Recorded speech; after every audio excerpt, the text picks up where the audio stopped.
where should sellers trust Amazon automation and where should they take manual control? This is the most important question. Mostly clients or people or seller ask. I would take a step back and I would not say only Amazon automation, but automation softwares in general. So I would take a step back and I would look into automation versus manual control. Strategy is never outsourced to automation. Strategy is never outsourced to something that is going to apply strict rules. Reason for that is because this automation has no brain. Automation is really smart to execute. Remember when we were talking about SOPs, follow the SOPs, that someone, no brain, no thinking, no strategies is following. Therefore, they're not going to differentiate, they're not going to put in judgment. So whenever you're using automation, of course, if you want to use automation, use it, but know this. Whenever you put an automation in place, it has no judgment, it has no moral clarity. They don't know what is right, what is wrong.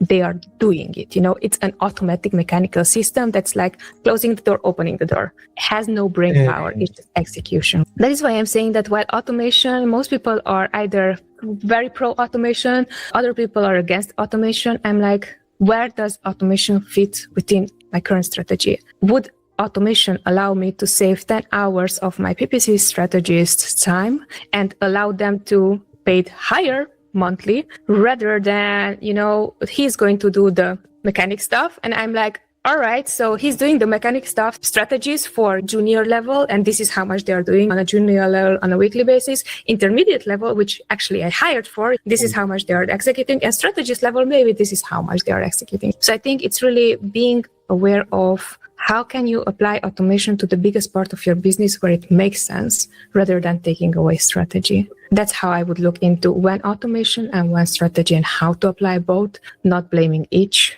but how can you have it as co-owner of whatever you're doing.